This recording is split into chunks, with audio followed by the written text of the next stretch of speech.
नमस्कार दोस्तों, स्वागत है आपका हमारे इस चैनल पर।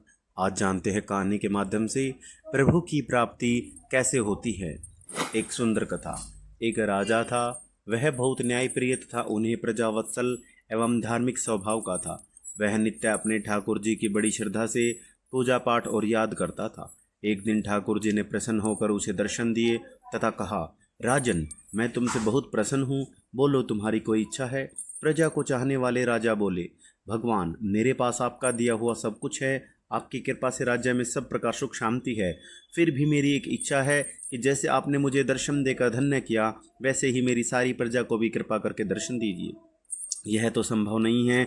ऐसा कहते हुए भगवान ने राजा को समझाया, परंतु प्रजा को चाहने वाले राजा भगवान से जिद करने लगा।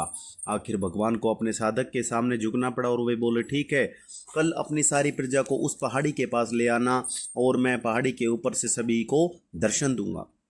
यह सुनकर राजा अत्यंत प्रसन्न हुआ और भगवान को धन्यवाद दिया।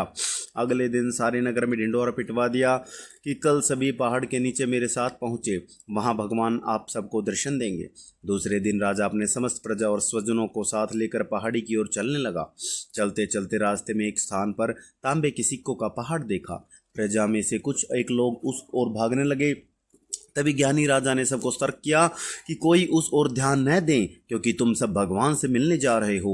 इन तांबे के सिक्कों के पीछे अपने भाग्य को लात मत मारो। परंतु लोभ लालच में वशीभूत प्रजा के कुछ एक लोग तो तांबे के सिक्कों वाली पहाड़ी की ओर भागे ही गए और सिक्कों की गठरी बनाकर अपने घर की ओर चलने लगे। वे मन ही मन सोच रहे थे, पहले ये सिक्कों को समेट लें, भगवान से तो फिर कभी मिल ही लेंगे। राजा खिन्मन से आगे बढ़े। कुछ दूर चलने पर चांदी के सिक्कों का चमचमाता पहाड़ दिखाई दिया। इस बार भी वे बचे हुए प्रजा में से कुछ लोग उस ओर भागने लगे और चांदी के सिक्कों को गठरी बनाकर अपने घर की ओर चलने लगे। उनके मन में विचार चल रहा था कि ऐसा मौका बार बार नहीं मिलता है। चांदी के इतने सारे सिक्के फिर न मिले न मिले, भगवान को तो फिर भी मिल ही जाएंगे।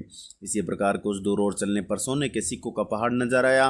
अब तो प्रजाजनों में बचे हुए सारे लोग तथा राजा के स्वजन भी उस ओर भागने लगे। वे भी दूसरों की तरह सिक्कों की गठरियां लाद लाद कर अपने अपने घरों की ओर चल दिए। अब केवल राजा और रानी ही शेष रह गए थे।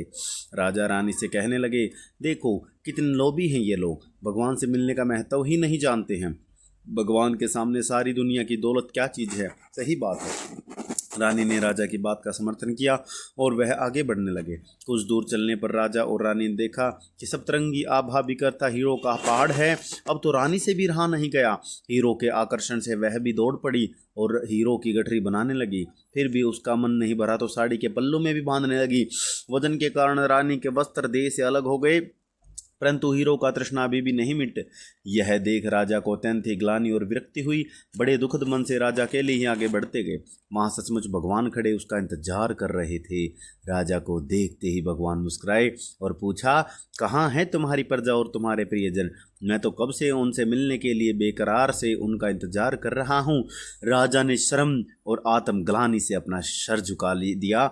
तब भगवान ने राजा को समझाया, राजन, जो लोग अपने जीवन में भौतिक सांसारिक प्राप्ति को मुझसे अधिक मानते हैं, उन्हें कदाचित मेरी प्राप्ति नहीं होती और वह मेरे स्नेह तथा कृपा से भी वंचित रह जाते हैं। सारा जो जीव अपनी मन, बुद्धि और आत्मा से भगवान की शरण में जाते हैं और जो सर्वलौकिक मोह को छोड़ के प्रभु को ही अपना मानते हैं, वो ही सब कर्मों से मुक्त होकर मोक्ष को प्राप्त करते हैं। इस कहानी के माध्यम से कि बोलो शंकर भगवान की।